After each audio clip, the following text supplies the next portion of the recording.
The sky over New Sydney was clear and blue, but Captain Dane Rourke felt like a storm was coming. He stood at the edge of the landing pad, arms crossed, watching the sleek silver ship descend. It didn't roar like Earth-made ships. It didn't even make a sound. It just floated down like a leaf on windless water. First contact, he muttered under his breath. Beside him, Ambassador Lin spoke into her comm. Zayari vessel Eloria has landed. Protocol confirmed. The ambassador is cleared. For entry. From the ship's side, a door opened. A ramp lowered. Everyone waited. Then she stepped out. Small, pale-skinned, with eyes too deep and hair like woven starlight. She looked no older than 15. Behind him, someone whispered, "That's her?" Diane kept his face blank. "That's her." They called her Lyra. She was the first of her kind to live among humans, not a diplomat, not a spy, or so they said, just a cultural exchange. A symbol of peace between Earth and the Zayari. Diane wasn't buying it. As Lyra walked forward, a soft breeze caught her long white coat. She smiled, calm and curious, looking around like she was seeing a dream come true. "Welcome to Earth," Ambassador Lin said warmly. Lyra bowed slightly. "Thank you. I am honored." Her voice was soft, musical almost, like wind through chimes. Dane stepped forward.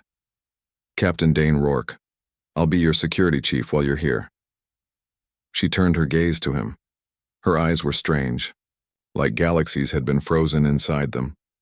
"I'm glad to meet you," she said. He gave a short nod. "Let's keep this simple. You follow the rules, stay where you're supposed to be, and don't cause trouble." "We won't have any problems," Ambassador Lin shot him a sharp look. "Captain." Lyra only smiled again. "I understand." Dane wasn't impressed.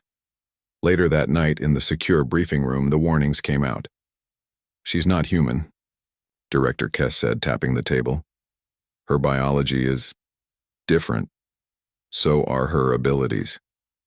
A screen lit up with data. Telekinesis, empathic resonance, possible reality distortion under emotional stress. "She's dangerous," Kess added. Dane leaned back in his chair. "She's a kid." "She's not," Kess snapped. "Zayari age differently. That girl could be hundreds of years old." "So what?" Diane shrugged. "Even if she's powerful, she's peaceful. They all are." "They warned us," another agent said. "Before she came, the Zayari Council made one thing clear. Never provoke her emotions. Never push her too far." Diane rolled his eyes. "So we don't scare her. Got it." Kess narrowed his eyes. "You think this is funny? It's not. If she loses control, we might not survive it." Dane stood up. "Look, I've fought pirates, rebels, and alien war machines. I'm not scared of a teenage girl." He left the room before anyone could argue. Over the next few days, Lyra settled in. She lived in a quiet part of the city, went to school, and tried to blend in. Most people liked her. She was kind, polite, always asking questions about Earth culture. But Dane noticed things. When a loudspeaker malfunctioned during a parade, the lights flickered and died, just as Lyra passed by. When a boy pushed her in the hallway, his books flew from his hands and scattered like birds. No one else saw the pattern. No one else remembered the warnings, until the day she cried. It happened after class. Some kids were teasing her. Nothing big, just cruel jokes and laughter. Dane watched from across the yard. Lyra's smile faded. Her shoulders tensed. Then, the air changed. It got heavy. Still, all the lights in the school dimmed. Windows rattled. Leaves stopped moving. And then Lyra blinked. A gust of invisible force blasted outward. Chairs flew. Lockers shook. Every student within 10 meters fell off their feet. Dane lunged toward her. "Lyra!" she gasped, eyes wide with shock. "I didn't mean to." "It's okay," he said, keeping his voice low. "Breathe. Slowly." She did. And slowly, the pressure in the air faded. Around them, students groaned, confused. Dane looked at the broken lights above. His heart pounded. He finally believed the warnings. Later that night, he met with the Zayari liaison. She almost hurt people today, Dane said. What happens if she really loses control? The alien looked at him with sad, glowing eyes. We don't know, he admitted. We've never seen her angry, only grieving. What do you mean? The liaison hesitated. In our history, when Lyra mourns, cities fall silent, oceans still, entire colonies vanish without a trace. Dane stared at him. You sent a weapon to live among us, he said quietly. No, the alien replied. We sent a child, one we hoped would grow to love your kind. Dane didn't answer. Back at the house, Lyra sat alone in her room, staring out the window. He knocked gently. Come in, she said. He entered, closing the door behind him. You okay? He asked. She nodded. I'm sorry. For what? For being scary. You're not scary, he lied. Just different. She looked up at him. Why do you still protect me? He thought for a moment. Because you're trying to be good, he said. And maybe, because I believe you can be. She smiled faintly. Outside, the stars shone bright, but somewhere deep inside him, Dane knew. The storm was only beginning. The days after the school incident were quiet. Too quiet. Lyra stayed inside more. She smiled less. Dane noticed how she kept her hands in her pockets like she was afraid of what they could do. At night, he watched old Zayari reports on his tablet. There wasn't much. Most of it was polite diplomacy and soft words, but one line stuck with him. She is not a weapon, but she is powerful enough to be one. He didn't know what that meant. Not yet. Then came the rumors. At first, they were just whispers online. Kids saying strange things happened when Lyra got upset. One boy said his phone exploded in his pocket after he insulted her. Another claimed his bike lifted off the ground for a few seconds. No proof, no videos, just stories. Dane tried to ignore them, but then came the protest. Outside Lyra's school, a group of people gathered. They held signs that read, "No aliens in our schools." Who is Lyra? Really? Don't trust the stars. They weren't loud, not at first, but as the week went on, the crowd grew. Reporters showed up. Debates filled the news. Some called Lyra a symbol of peace. Others called her a threat, and then someone threw a rock. It flew through the air toward her as she walked out of school. Time seemed to slow. The rock stopped mid-air.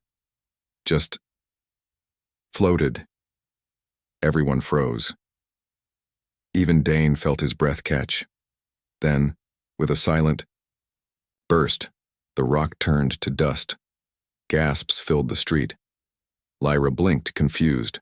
Her eyes widened as she looked at the space where the rock had been. Dane grabbed her arm gently. Let's go. He pulled her into the car before anyone could ask. Questions inside, she sat quietly. You saw that, right? She asked softly. I did, he said. I didn't mean to. I just felt it like something wrong. He glanced at her. You stopped it. I didn't want to hurt anyone. I know.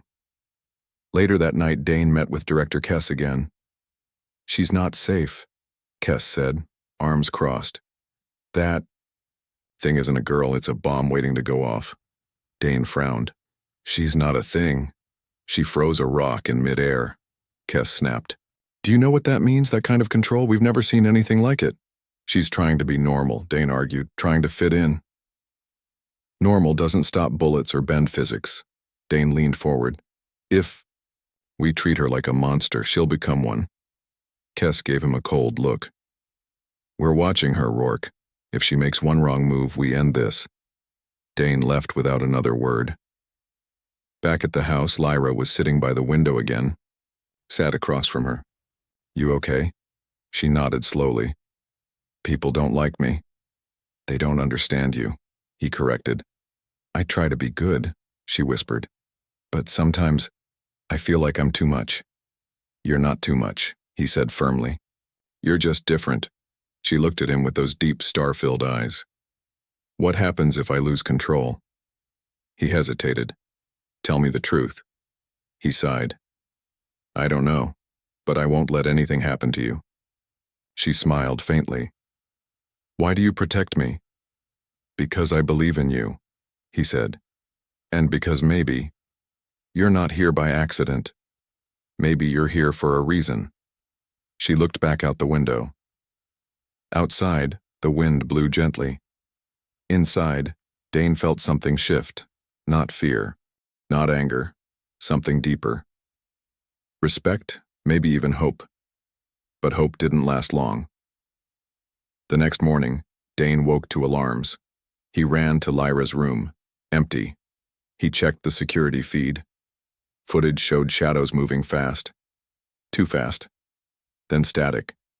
Someone had taken her. He grabbed his jacket and ran out. On the streets, chaos had already begun. News reports screamed, Lyra missing. Terra Front claims responsibility. Dane clenched his fists. The Terra Front anti-alien extremists.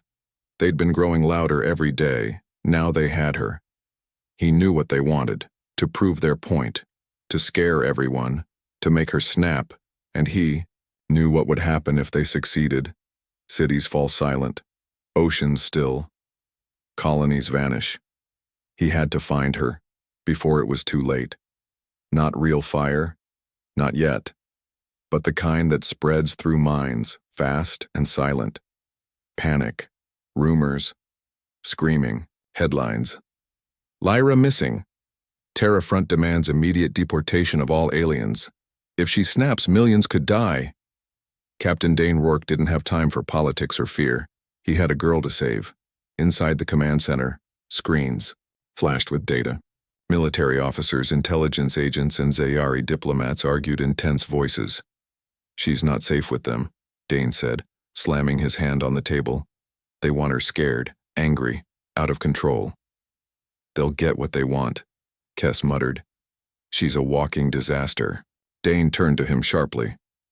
You don't know her. Kess gave him a cold stare. Neither do you. On the main screen, a new video appeared. It was Lyra. She sat on the floor of a dark room, hands tied behind her back. Her eyes were wide, but she wasn't crying. Not yet. A voice came from off camera. Earth has opened its doors to monsters. We are closing them. Then the message changed. If humanity does not expulse all aliens within 24 hours, she will be made to show her true power. The screen went black. Silence filled the room. Then chaos. Send in the strike team now, someone shouted. We can't. Risk it, another replied. We don't even know where she is. Dane stepped forward. I do. All eyes turned to him. I know where they're holding her, he said. Old power plant near the coast. Abandoned for years. Perfect for hiding. Perfect for baiting a trap. Kess narrowed his eyes. How do you know this? Dane didn't answer. He just walked out. The old power plant stood like a ghost at the edge of the sea, rusted metal, cracked concrete. Wind howled through broken windows. Dane moved silently through the shadows, weapon holstered, heart pounding. He didn't come to fight. He came to talk. Inside, Terra Front guards patrolled the halls. They wore dark uniforms, carried heavy guns, and believed in their cause more than sense. He slipped past them easily, trained, focused, and driven. Then he heard her. Soft footsteps. A muffled sob. He followed the sound. At the end of a hallway, a steel door. Behind it, Lyra. He kicked the door open. 2 guards turned. Before they could raise their weapons, Dane tackled one. The other raised his gun but froze, because Lyra was staring at him. Her eyes glowed faintly, and then he screamed. Not in pain, in fear, pure, uncontrolled terror. He dropped his weapon and ran, shouting something about demons and stars. Dane looked at Lyra. She was trembling. They kept saying bad things, she whispered. About humans, about me. I didn't want to hurt him. You didn't, Dane said gently. You just made him feel what you felt. She looked up at him. I'm scared. I know, he said. But we need to go. Now. He helped her up. Outside, alarms began to blare. They ran, through corridors, past stunned guards, into the night. As they reached the edge of the building, shots rang out. Bullets slammed into walls, sparks flying. Dane pushed Lyra behind him. Stay down, he ordered. He fired back, covering their escape. Then the wind changed. It got heavier, colder, like the air itself was bending. Lyra stood up slowly, her eyes turned dark. Too dark. The gunfire stopped. Every weapon in the room jammed, every guard staggered. Their radios cut out. Lights flickered. Dane felt it too. Pressure in his chest, like the world was holding its breath. No, he whispered, stepping toward her. Lyra. Breathe. She blinked. The pressure vanished. One by one, the guards collapsed to their knees. Not dead. Just helpless. Dazed. Lyra looked around, confused. What did I do? She asked. You protected yourself, Dane said. That's all? She shook her head. No. It felt bigger than that. It was, he admitted. But you held back. You didn't hurt anyone. She looked at him with tired eyes. Why do they hate me? He didn't have an answer, not one she'd like. Instead, he put a hand on her shoulder. Let's go home. They disappeared into the night. The sky above remained clear, but somewhere far away a storm was growing, and it had just begun. The city lights blurred as the car sped through the night. Lyra sat quietly in the back seat, wrapped in a blanket. Her face was pale. Her eyes still held the echo of fear. Dane drove with one hand, the other gripping the comm device. Control, this is Rourke, he said. I have her. Repeat, I have Lyra. Static. Then a voice came through. Understood. Captain, return to base immediately. Do not stop for anything. He frowned. That's not happening. He cut the link before they could argue. Lyra looked up. They want me back? They don't know what they want, Dane said. But I do. She tilted her head. What do you want? To keep you safe. She didn't smile, but something in her eyes softened. They reached an old storage facility on the edge of the city, a place Dane used long ago during covert ops. No cameras, no records, perfect. Inside, it was quiet. Dusty shelves lined the walls. A small cot stood in one corner. Lyra sat down slowly. I thought Earth would be peaceful, she said. Like Zayari. Dane leaned against the wall. We try. Doesn't always work. She hugged her knees. Why did they take me? Because they're afraid, he answered. And when people are scared, they do stupid things. She looked at him. Will they come for me again? He nodded. Yes. A silence passed between them. Then she whispered, I don't want to hurt anyone. You won't, he promised. Not if I can help it. Hours later, the news hit. Terra Front attacked. Lyra escaped. Government investigating possible cover-up. More reports followed. Was she a prisoner or a threat? Why is Captain Rourke helping her? Dane watched from the shadows. His name was everywhere now. Labeled a traitor. Accused of kidnapping. Wanted for questioning. He didn't care. But Lyra did. She stared at the screen, her hands shaking. They think I'm dangerous, she said softly. They're wrong, Dane replied. No, she whispered. Maybe they're right. He turned to her. What? She looked at him with sad eyes. I felt something back there. Something bigger than me. Like I could change everything. Just by thinking about it. He stepped closer. You're not evil, Lyra. I know, she said, but I'm not sure what I am anymore. Before he could answer, the door burst open. Lights flooded the room. A voice boomed from outside. This is the United Defense Force. Step out slowly. Hands where? We can see them. Dane cursed under his breath. They'd found them. He moved fast, pushing Lyra behind him. Stay back, he told her. Outside, armored soldiers surrounded the building. Guns raised, orders shouted. A man stepped forward. Director Kess. Stand. Down, Rourke, he called. Give us the girl. She's not yours to take, Dane shot back. Kess sighed. You know why we're here. I do, Dane said, but you won't take her. Kess gave a signal. A drone hovered above, scanning them. Then came the order. Prepare for non-lethal capture. Soldiers raised stun weapons. Dane knew what that meant. One shock, and Lyra would panic. If she panicked.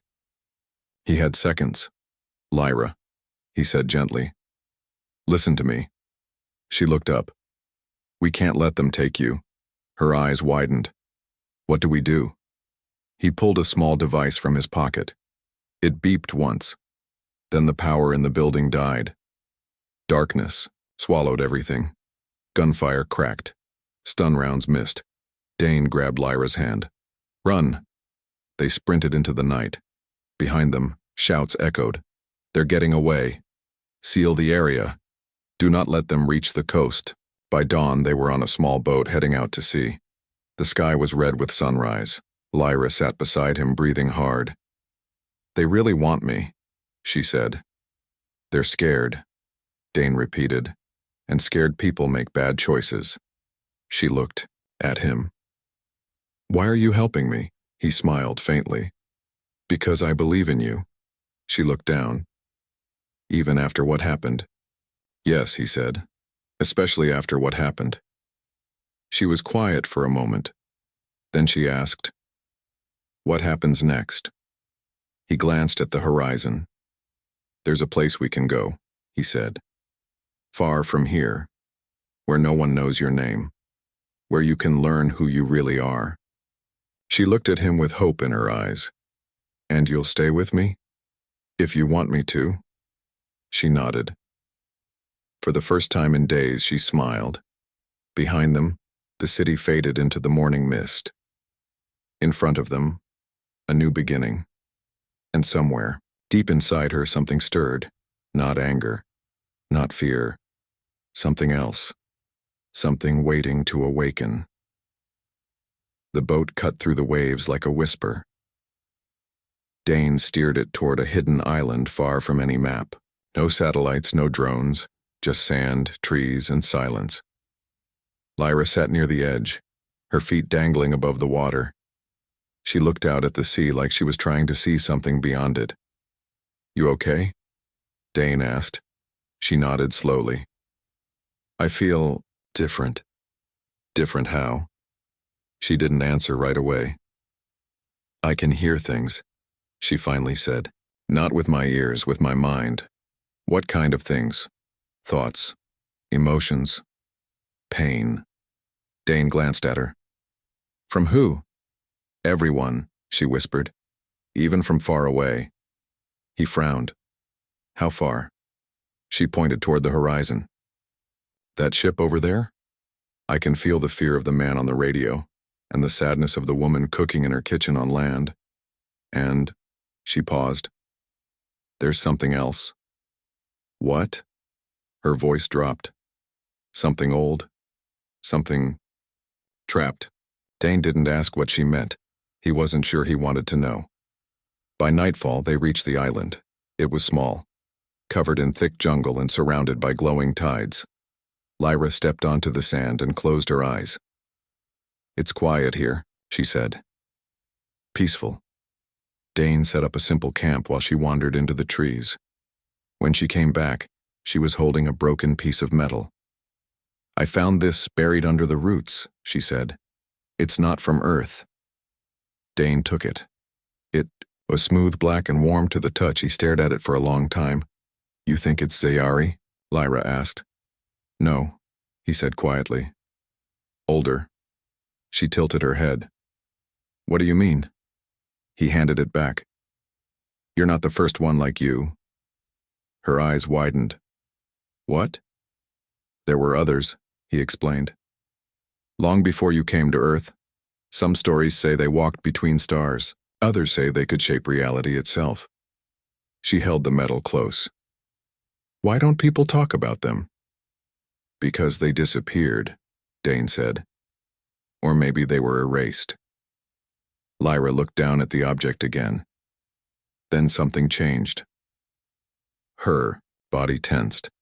Her breathing slowed and the air around them got heavier. "Lyra?" Dane asked carefully. She didn't answer. Instead, she lifted her hand. The metal floated upward. It twisted, shifted, glowed. Then it vanished. Not broken, not destroyed, just gone.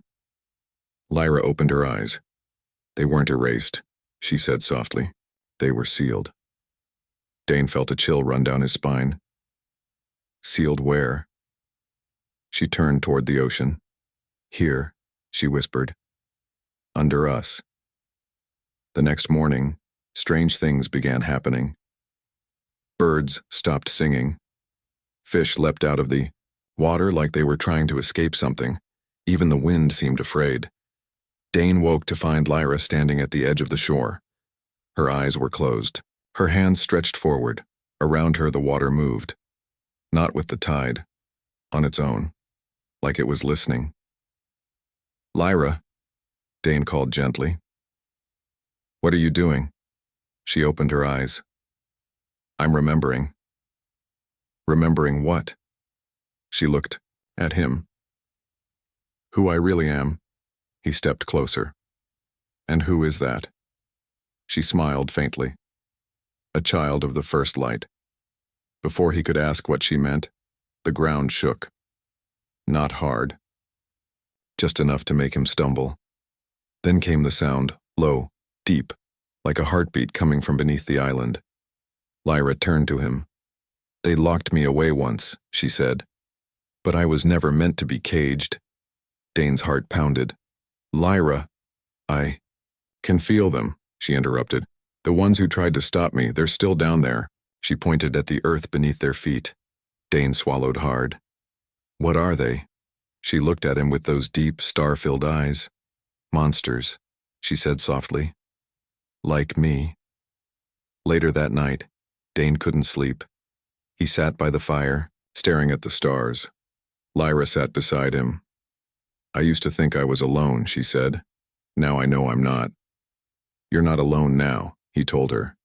She smiled. "No, that's not what I mean. There are others like me, not just here, out, there, in space." She nodded. "Some are sleeping, some are waiting, and some—" She hesitated. "What?" he asked. She looked at him. "Some are watching." Dane felt a cold weight settle in his chest. Watching what? She looked up at the sky. Earth. He followed her gaze. The stars blinked like distant eyes, waiting, watching. And somewhere inside him, he knew. This wasn't just about Lyra anymore. This was about humanity. And the storm had only just begun. No birds, no waves. Even the wind had stopped moving. Dane stood at the edge of the jungle staring at the sky. Stars blinked like watching eyes. Lyra stood beside him, her face calm, but her hands were shaking. "They're close," she whispered. "Who?" Dane asked. "The others." He looked at her. "You mean more Zayari?" She shook her head. "No, not like me, not anymore." Before he could ask what she meant, the ground trembled again, stronger this time. A deep hum filled the air. It wasn't just sound, it was a voice, not spoken. Felt. "We remember you." Lyra gasped, her eyes turned black as night, then light exploded from them. Dane staggered back. "Lyra!" She didn't answer, she didn't even hear him. Something inside her had woken up, and it was calling back. Back on Earth. The world was in chaos. News reports flooded every screen. Strange energy detected in the Pacific, satellites going dark over oceanic zone. Is this related to Lyra? Governments scrambled. Scientists argued. Military forces prepared for war. But one message spread faster than any order. Captain Rourke and Lyra are still out there. Among the thousands watching, one man stood up. General Harlan. Once Dane's superior. Now retired, he stepped into the command center. "Get me a line to that island," he ordered. "No signal is getting through," an officer said. Harlan looked at the map. Then we go to them. On the island, Dane tried to reach Lyra. "Lyra!" he shouted over the rising wind. "Talk to me!" She finally looked at him. Her voice was different. Calm. Powerful. "They were afraid," she said. "Of what I could do. Of what I could become." "Who was afraid?" he asked. "The Zayari," she answered. "The ones who raised me. They erased my past, locked away my memories. But now I see."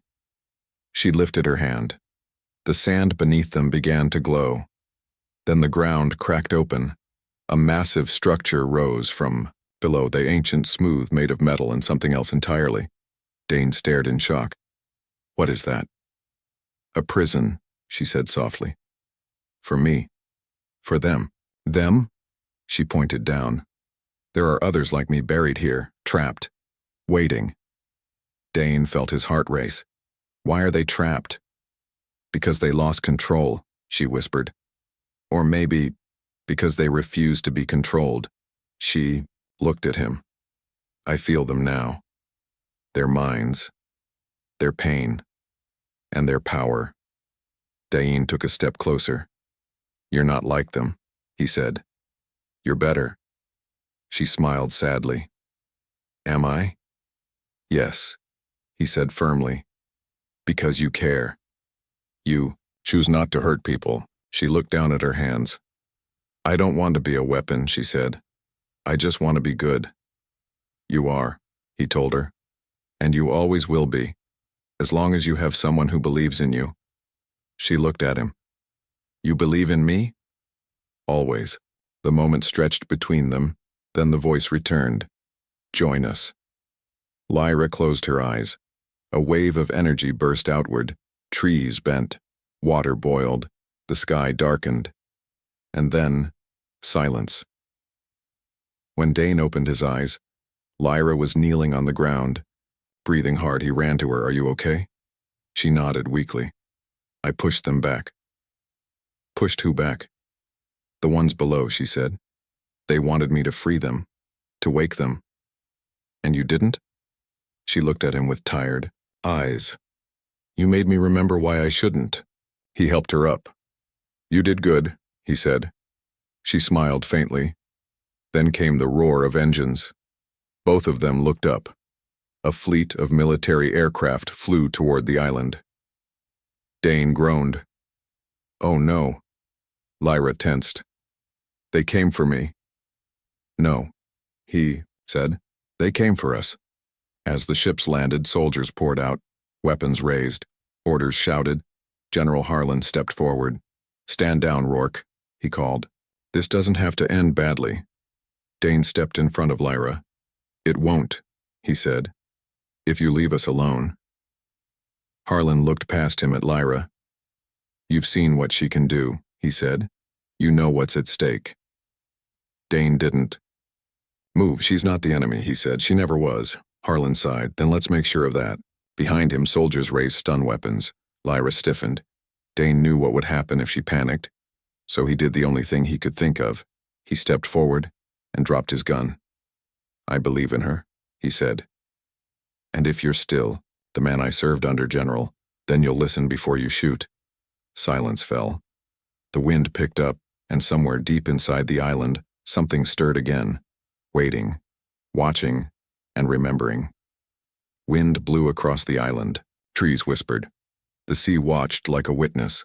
General Harlan stared at Dane, then at Lyra behind him. No one moved.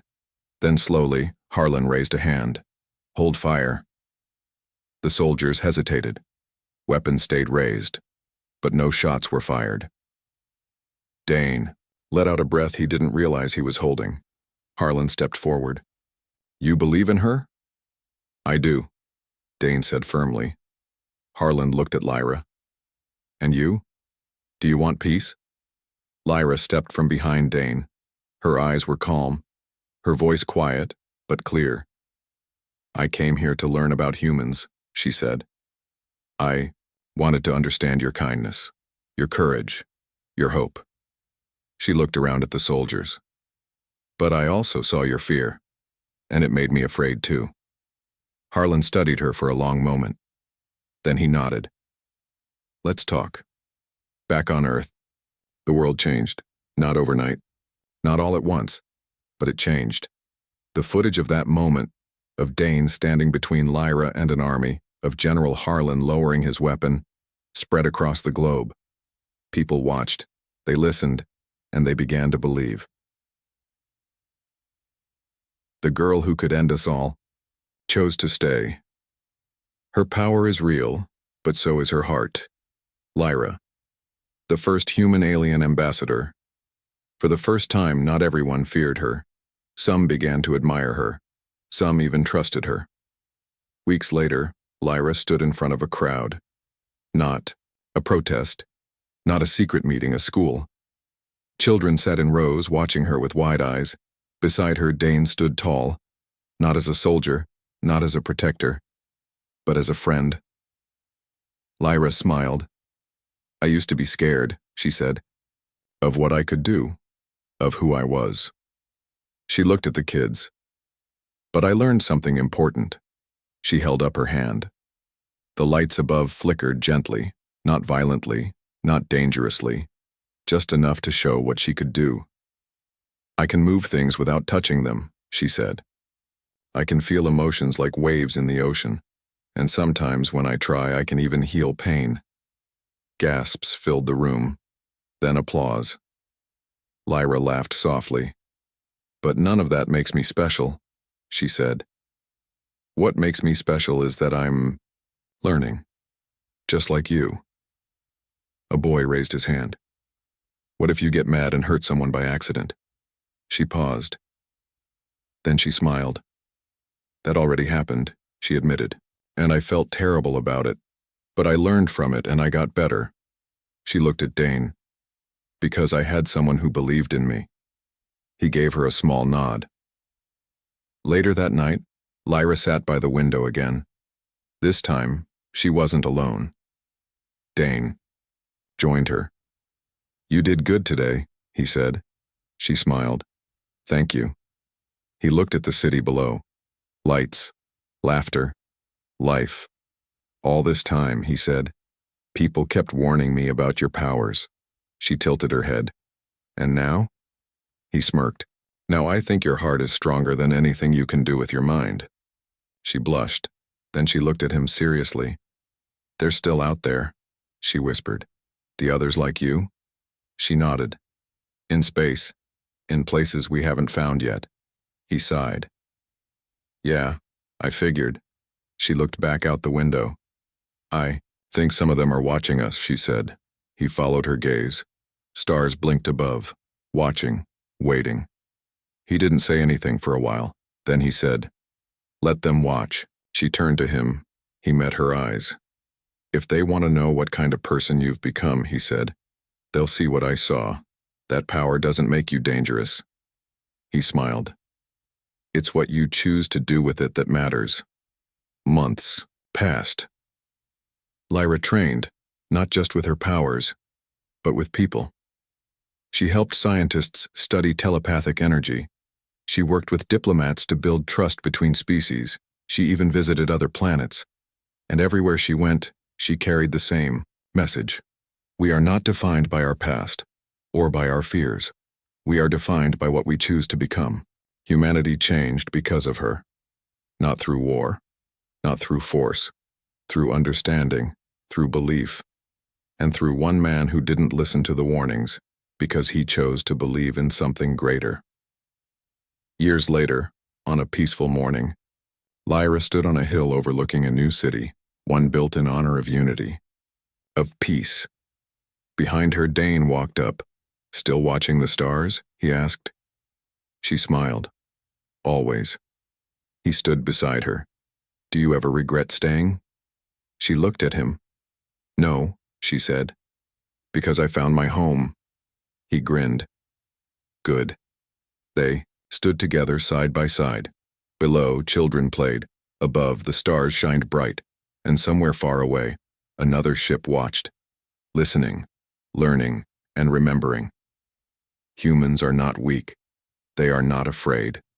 They are different. And for the first time in centuries, the stars believed in humanity too.